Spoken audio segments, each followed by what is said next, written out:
este,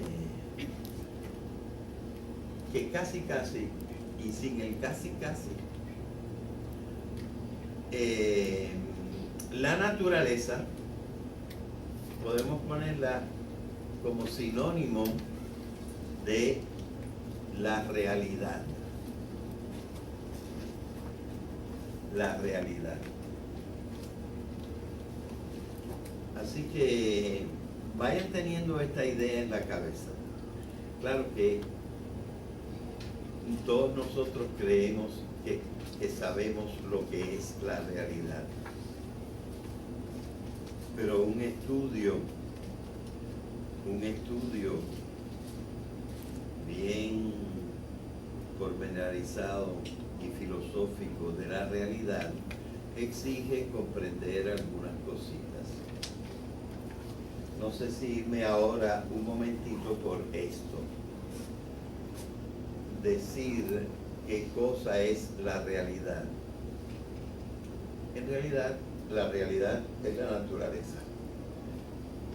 Porque la realidad es, según un filósofo reciente, ya murió, pero es del siglo pasado, según este filósofo español, se puede definir la realidad. La realidad es lo que existe de suyo. Eso de suyo se podría decir también de por sí.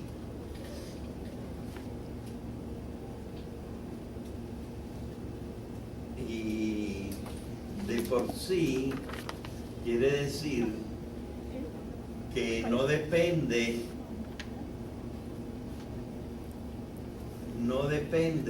de otra cosa.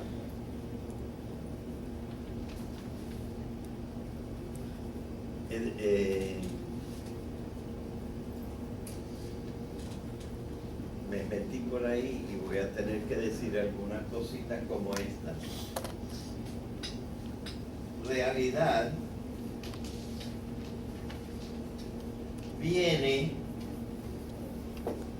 de la palabra res.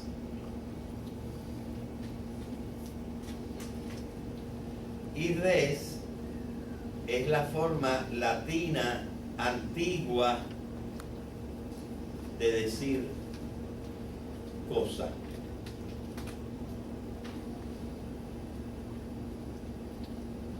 Así que la realidad también podemos decir que es el conjunto de las cosas. Todas las cosas que hay son las que forman la realidad. Ahora, hasta ahora lo que nosotros hemos podido estudiar es que las cosas que hay son de dos tipos. O tienen átomos o tienen átomos y células.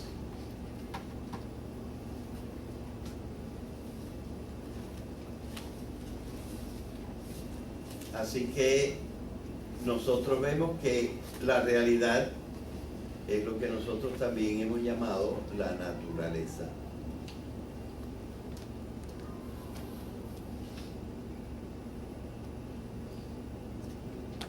Pero nosotros tenemos que averiguar un poco más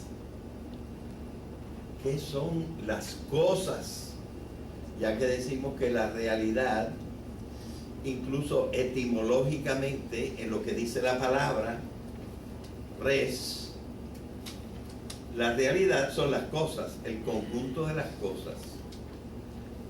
¿Y qué son las cosas?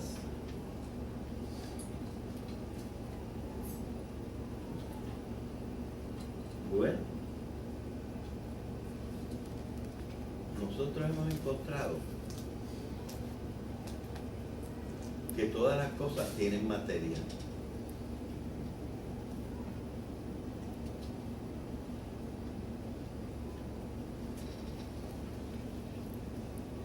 no todo el mundo ha pensado que todas las cosas tienen materia.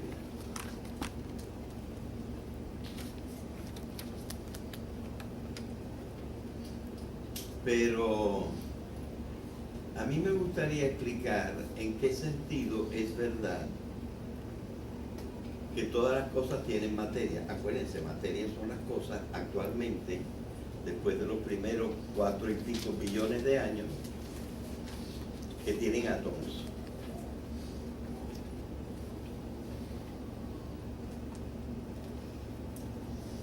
Así que ahora nosotros tenemos que hilar con cuidado.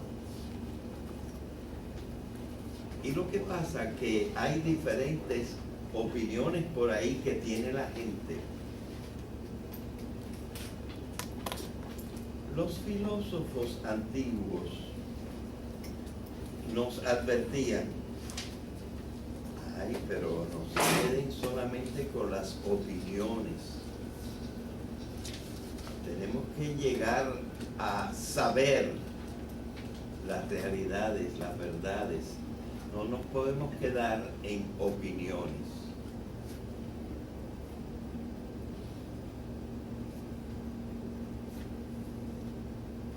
Se me ocurren muchas cosas que decir sobre esto y muchas de estas cosas yo las voy a elaborar un poco más en el cursillo que vamos a tener por las tardecitas a partir de las 5:30, lunes y miércoles, a partir como de la mitad del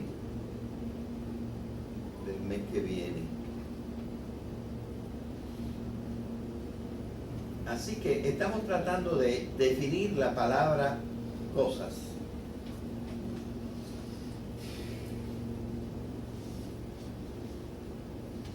Y lo que se propone es que las opiniones, cuando están más afiladitas y más controladitas, las llamamos saberes, lo que se sabe. Pero en realidad no todo se sabe de la misma manera. Y este va a ser hasta el título de lo que yo voy a hablar por las tardecitas.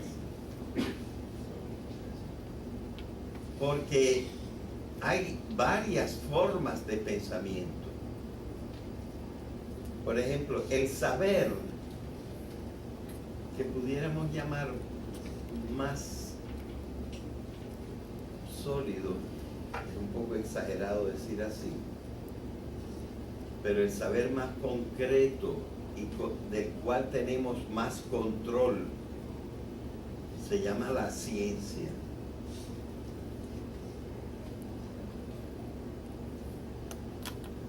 La ciencia, en realidad la ciencia moderna, quizás, según la mayoría de las personas, empieza como en el siglo XVI. Pero ahora tenemos un saber bien controlado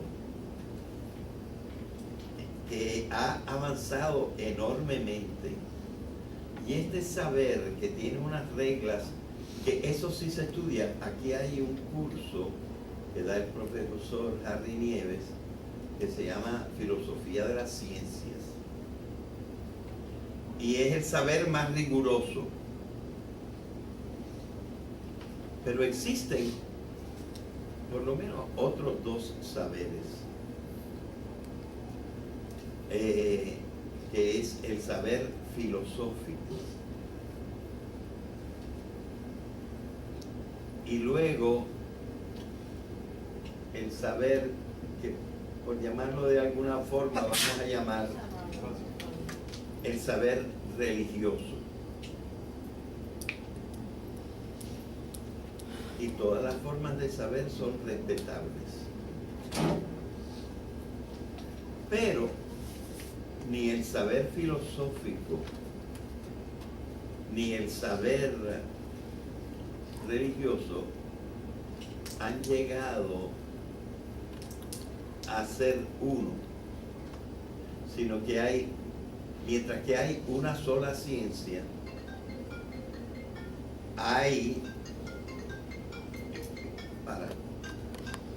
estábamos hablando de los saberes. La filosofía no ha logrado decir, esta es la filosofía verdadera, porque hay muchas ideas todavía y los hombres no se han puesto de acuerdo sobre la filosofía. Y con la religión pasa lo mismo. No hay una religión, hay varias religiones y enseñan cosas contradictorias a veces las unas de las otras. Pero son saberes respetables y hay cosas que no se pueden saber por la ciencia. Entonces tenemos que buscar otras vías, aunque estas vías no sean tan seguras. Pero siempre hay manera de ir descartando lo falso. De esto es que vamos a hablar en buena parte en los cursos de la tarde.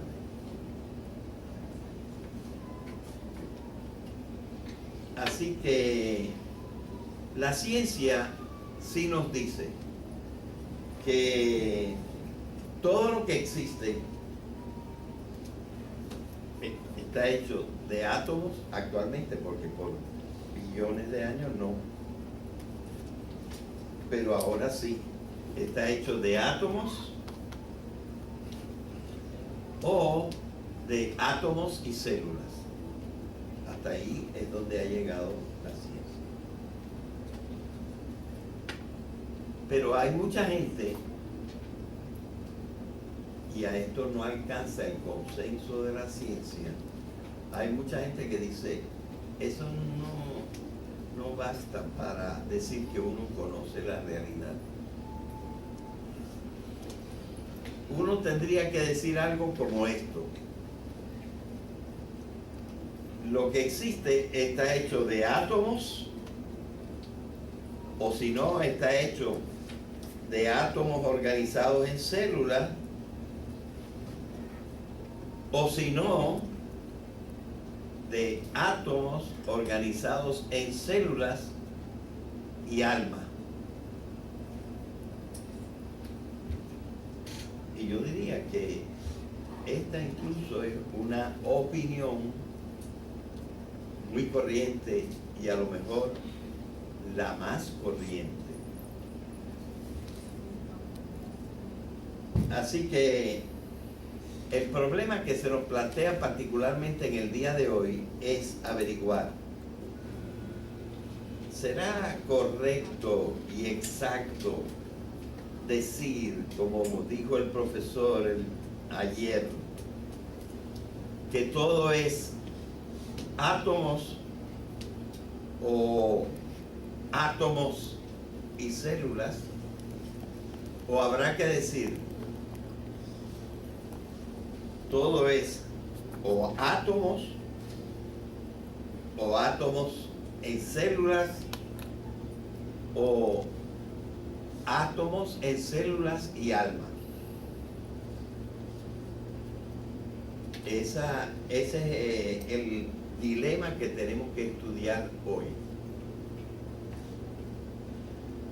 Bueno, para poder dilucidar este dilema,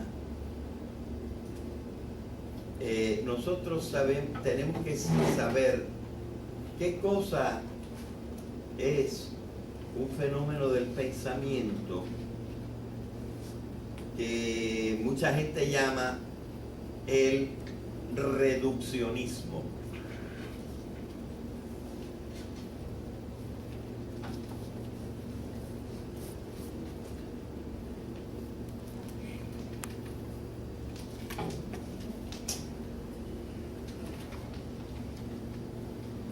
Muchas de las cosas que terminan en ismo, no todas, pero muchas cosas que terminan en ismo quiere decir que son exageraciones. Y aquí la palabra reduccionismo está tomado en el sentido de que exagera demasiado la reducción para precisar que los verdaderos elementos no son tantos, sino nada más uno o dos, o uno solo. Así que el reduccionismo, en general, mucha gente lo interpreta como una exageración, y por exageración, una falsedad. Entonces, nosotros tenemos que ver si cuando yo elimino la tercera posibilidad de que haya cosas que sean átomos más células más alma, y yo elimino eso y digo, no, eso no, estoy haciendo una reducción impropia, exagerada. Entonces, les quiero decir que la reducción en sí no es mala. La reducción en sí no es mala, porque una buena explicación tiene que ser lo más sencilla posible, nada más los elementos esenciales. Así que no toda reducción es mala. Se podría admitir alguna reducción, pero hay una regla. Y la regla la voy a expresar con esta frase.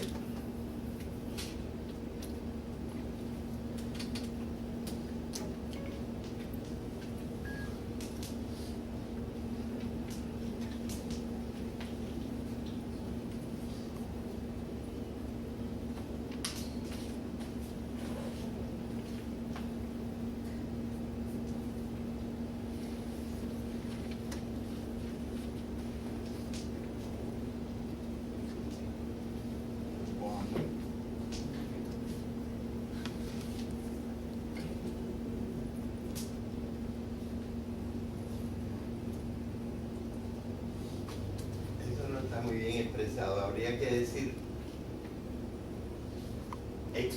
se debe explicar de la forma se debe explicar sencillamente, lo más sencillamente que se pueda. Pero es más o menos, como lenguaje no está muy bien dicho así, pero es la idea. Las explicaciones tienen que ser lo más sencillas posibles, pero nunca más sencillas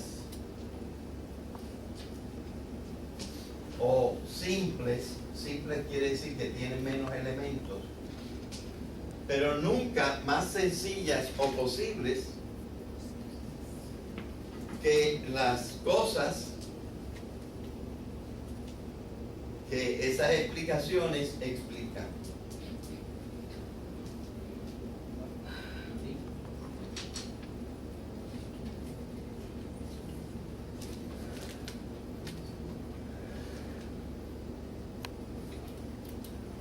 Pues si tú vas a explicar una cosa, pero la cosa es complicada, pues entonces, si dejas uno de los elementos, no estás explicando la cosa. Hay que meter todo lo que sea necesario. Entonces nosotros tenemos que ver si tenemos que meter en la explicación que la realidad, que la naturaleza está compuesta de átomos o de átomos que están en células, o de átomos que están en células y a las cuales se le agrega el alma, o si esta última la podemos sacar. ¿Entienden cuál es el problema? Y entonces está la situación que ordinariamente en la vida corriente y también prácticamente todas las religiones, pues la tercera se pone y nosotros tenemos que ver. Y yo creo que si nosotros comprendemos bien lo que quieren decir las palabras, podemos entender que nos basta con las dos primeras.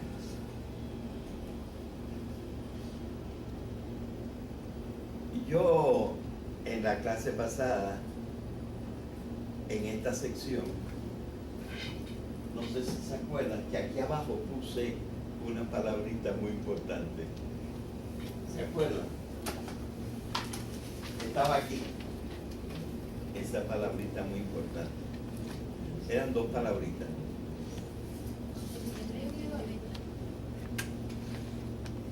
¿Quién lo repite por ahí? Constituyentes individuales. La realidad, tenemos que buscar sus constituyentes individuales.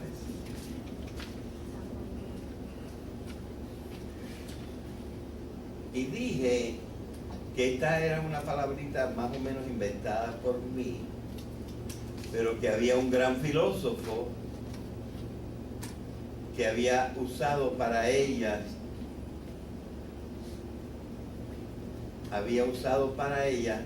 una palabra,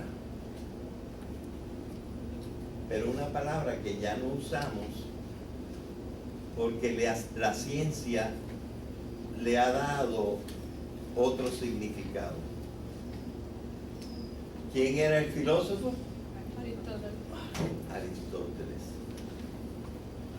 ¿Y cuál es la palabrita con la que él llamaba a los constituyentes individuales? Sustancia. Muy bien, sustancias.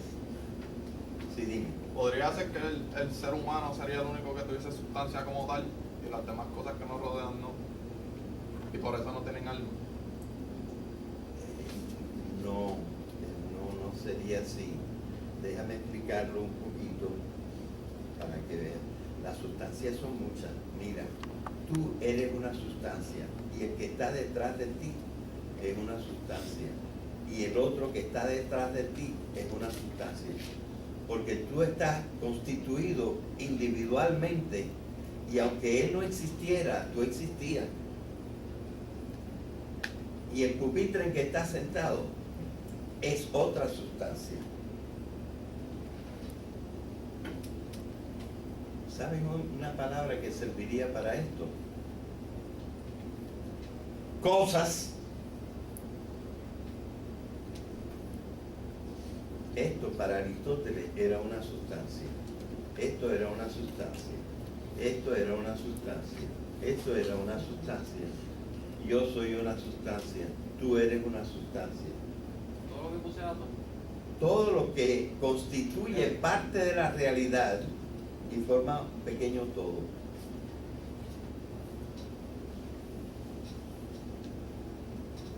Eso es lo que Aristóteles llamaba una sustancia.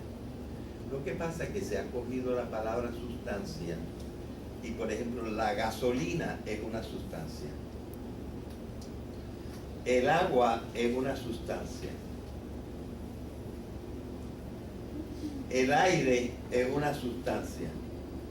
O sea que ahora se entiende por sustancia en la ciencia una cosa diferente de lo que Aristóteles llamaba sustancia.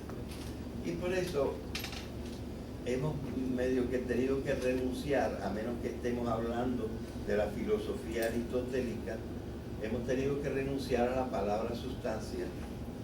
Y por eso dije yo, constituyentes individuales de la realidad.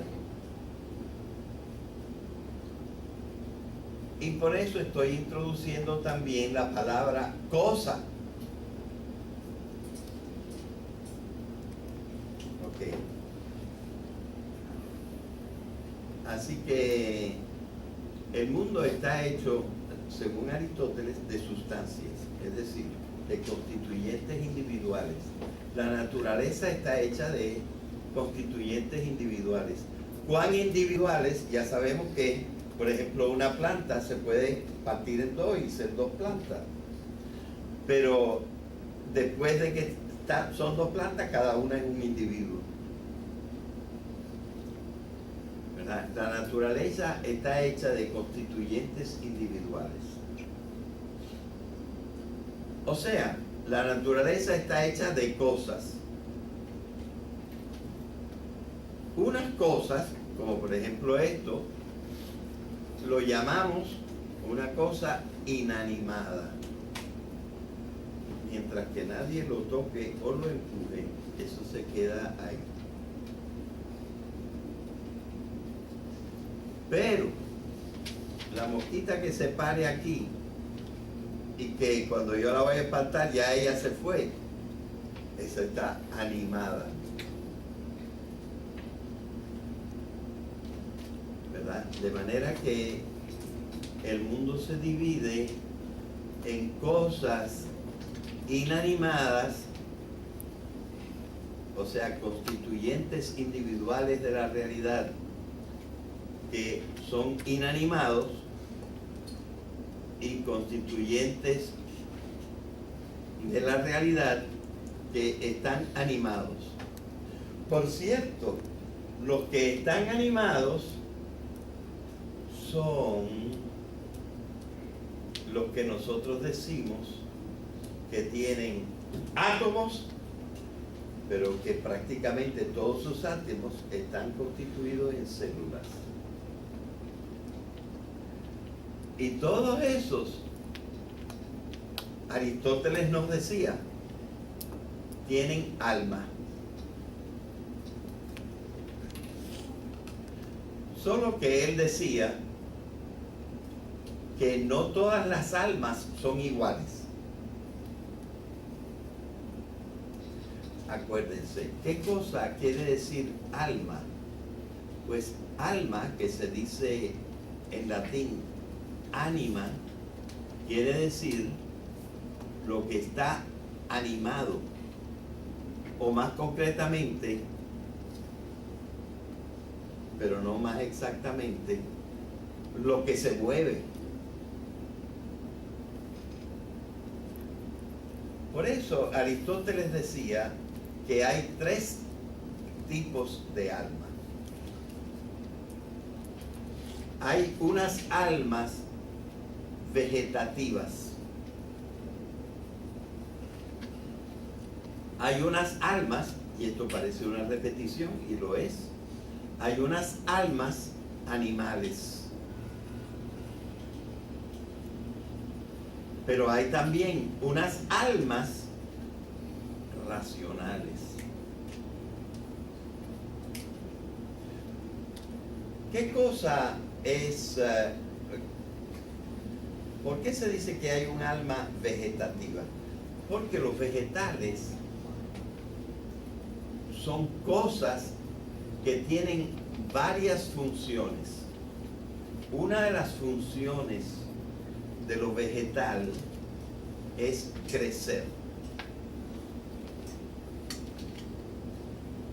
Otra función de lo vegetal es reproducirse.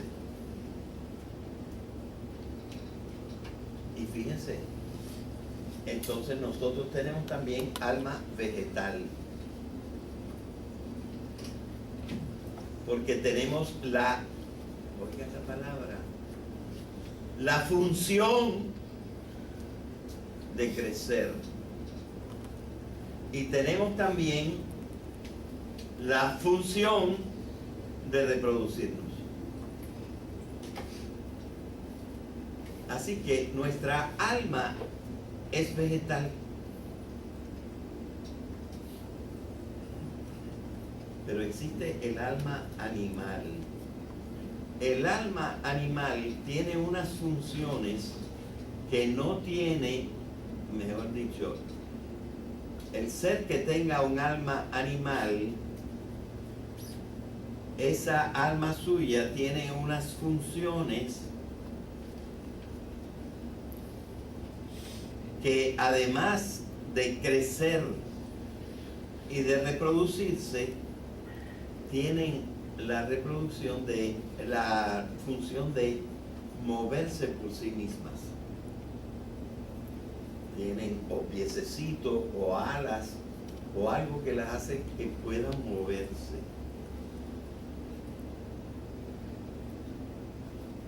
Así que en el fondo, pero el alma animal es también vegetal. O sea, que no es que los animales tengan dos almas, la vegetal, sino lo que quiere decir que el organismo de los animales, además de tener la función de crecer y la función de reproducirse, como ha evolucionado más, tiene también la función de moverse. Y esto la hace más compleja y más completa, tiene más funciones.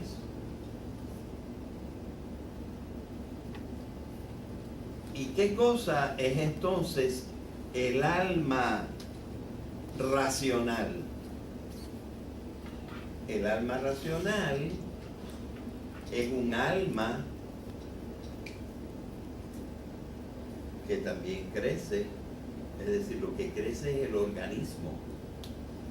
El organismo tiene la función de crecer y tiene la función de reproducirse y tiene la función de moverse, pero tiene también la función de conocerse a sí mismo.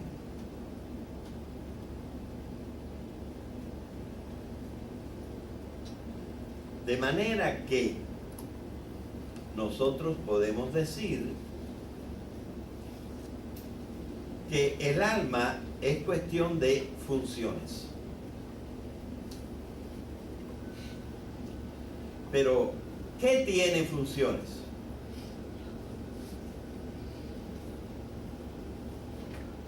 Lo que tiene funciones son las cosas. No hay ninguna función que esté en el aire. Toda función está, por decir así, amarrada a alguna cosa.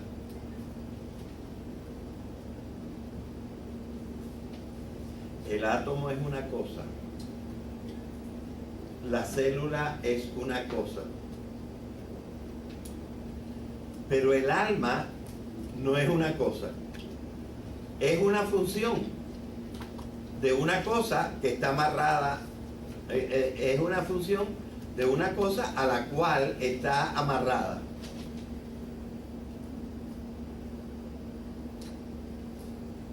Las almas no existen por ahí. Las almas existen en seres organizados en átomos y células.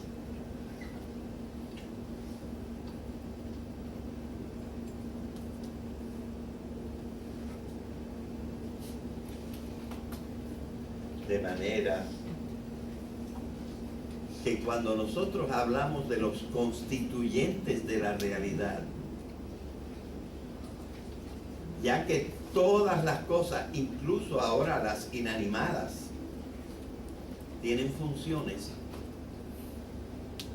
porque por ejemplo el mismo átomo, unas partecitas giran alrededor de las otras, y están sometidas a la gravedad, etc. Y a la luz y cosas por el estilo. Las cosas tienen todas funciones. Entonces, cuando nosotros hablamos de lo que constituye la realidad, podemos decir que lo que constituye la realidad son los átomos, y los átomos arreglados en células.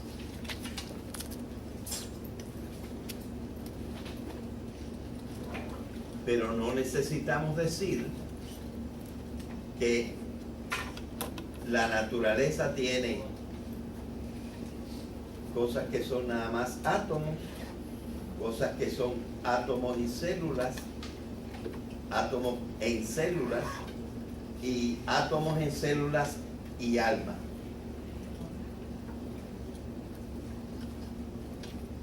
¿No?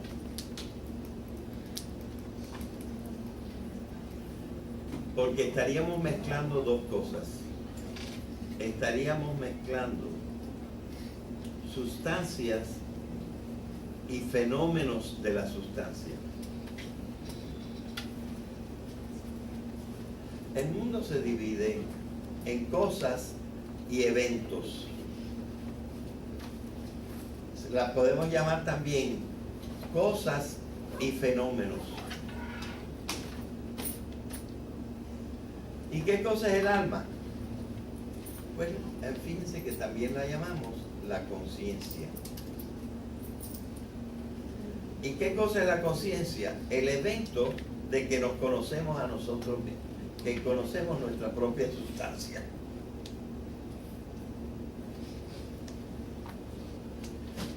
Por lo tanto, no se trata de negar el alma.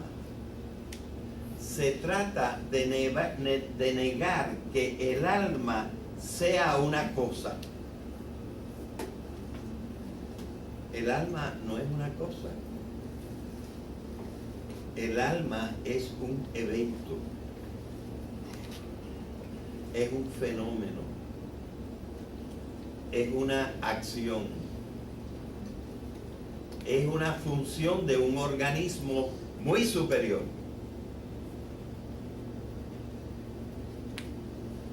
O mejor dicho, si atendemos a la clasificación de Aristóteles, es una función de todo organismo, porque son organismos nada más,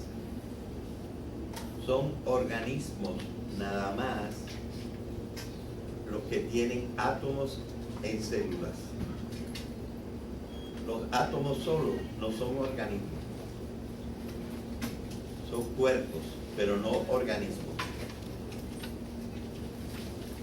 Así que si nosotros nos empezamos a fijar más en cómo son las cosas, entonces nos podemos dar cuenta de que no es reduccionismo decir que todo es lo que no tiene vida y lo que tiene vida. Átomos y átomos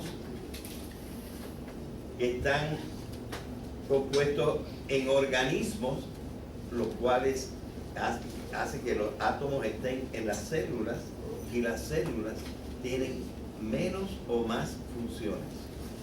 Tienen la función vegetal, tienen la función animal, y algunos pueden tener la función racional.